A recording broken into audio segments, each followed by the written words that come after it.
Assalamualaikum warahmatullahi wabarakatuh. Hamdan wa syukran lillah, wassalatu wassalamu ala rasulillah, Sayyidina wa maulana Muhammad ibni Abdillah, wa ala alihi wa sahbihi wa mawala. La hawla wa la quwwata illa billah. La ilaha illallah, la mawjuda illallah. La ilaha illallah, la ma'buda illallah. La ilaha illallah, la matluba illallah. La ilaha illallah, la maqsuda illallah. Bismillahi tawakkaltu ala Allah. La hawla wa la quwwata illa billahil aliyyil azim.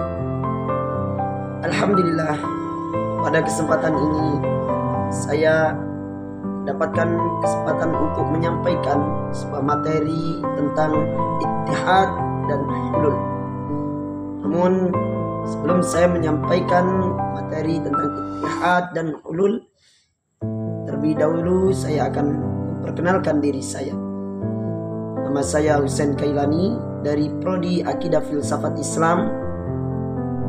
Asal saya dari Kalimantan Barat atau biasa disebut dengan Bumi Khatulistiwa. Di sini saya akan menyampaikan sedikit tentang ittihad dan hulul yang ada di dalam mata kuliah akhlak dan tasawuf.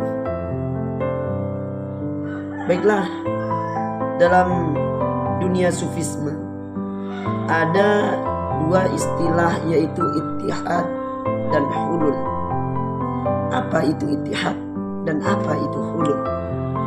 Ittihad adalah sebuah tingkatan di mana seorang sufi merasa bahwa dirinya telah bersatu dengan Tuhannya.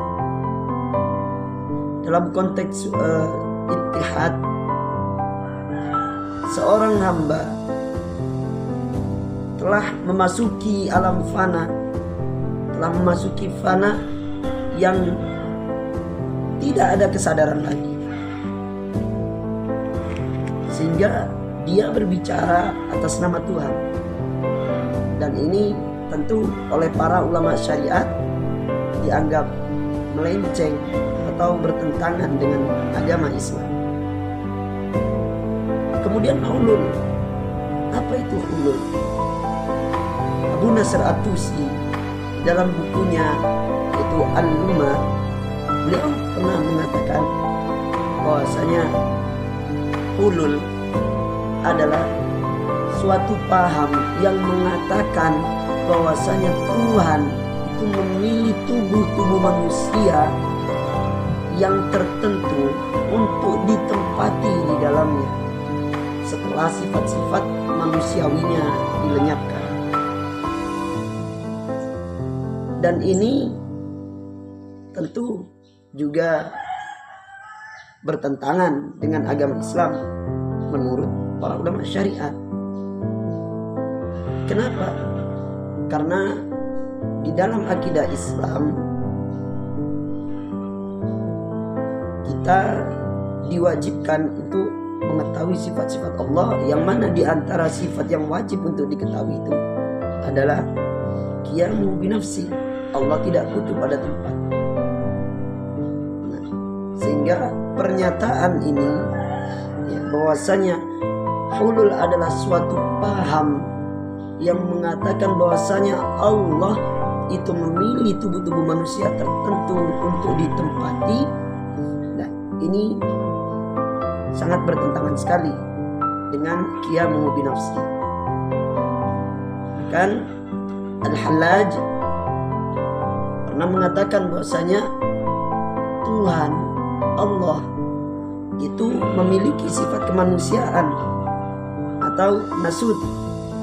Allah juga memiliki sifat ketuhanan, yaitu lahud. Nah, dari pernyataan Al-Hallaj yang cukup aneh ini, tentu juga sama menurut para ulama syariat, ini bertentangan dengan akidah Islam. Kenapa? Karena Allah itu tidak sama dengan makhluk dalam segalanya, apalagi dengan sifat-sifatnya, sebagaimana yang kita ketahui bersama, di antara sifat yang wajib untuk diketahui adalah sifat mukhalafatil hawadis. Memang makhluk seperti manusia itu punya sifat yang namanya sama dengan sifat-sifat Allah, tapi sampai kapanpun tidak akan pernah bisa sama dengan sifat yang dimiliki oleh Allah. Hanya namanya saja yang sama. Sehingga ittihad dan hulul ini sama-sama ditentang oleh ulama syariat karena dianggap bertentangan dengan agama. Kemudian tokoh-tokoh dari ittihad dan hulul, di antara salah satu contoh tokoh dari ittihad yaitu Abu Yazid Al-Bustami. Sepanjang hidupnya, semasa hidupnya, Abu Yazid Al-Bustami ini lebih banyak menghabiskan waktunya untuk melakukan ibadah, ketaatan, mendekatkan diri kepada Allah. Sehingga Abu Yazid Al-Bustami pernah menyampaikan bahwasanya dia pernah bermimpi dengan berkata, "Ya Khuda, kaifa at-tariq ilaik?" Faqal, "Da' nafsak wa ta'ala." Wahai Tuanku, bagaimana jalan untuk aku menuju kepadamu? Faqal, kemudian dijawab, "Da' nafsak wa ta'ala." Tinggalkan dirimu dan datanglah kepadaku. Nah, kemudian orang bisa diketahui dekat atau tidaknya dengan Tuhannya itu bisa diketahui melalui syafaat. Apa itu syafaat? Syafaat adalah perkataan-perkataan yang dikeluarkan oleh para sufi. Ya, banyak syafaat yaitu yang nyeleneh juga, yang mungkin juga menurut orang awam itu bertentangan dengan agama. Di antara pernyataan Abu Yazid Al-Bustami yang cukup nyeleneh adalah Subhani fima a'zama sya'ni. Maha suci aku, suci aku, betapa agungnya diri. Nah, ini menunjukkan bahwasanya Abu Yazid Al-Bustami sudah mengeluarkan syafaatnya. Nah, ini menunjukkan bahwasanya dia telah berada di posisi yang dekat dengan Tuhannya. Dia berada di gerbang ittihad. Kemudian tokoh dari hulul di antaranya adalah Al-Hallaj. Sama seperti Abu Yazid Al-Bustami, banyak pernyataan-pernyataan nyeleneh yang diungkapkan oleh Al-Hallaj. Di antara pernyataan Al-Hallaj yang sangat nyeleneh adalah beliau pernah mengatakan, "Ana sirul haq, mal haq ana, bal ana haqqun fafarriq bainana." Aku adalah rahasia dari yang maha besar, bukanlah yang maha besar itu aku. Aku hanya salah satu yang besar.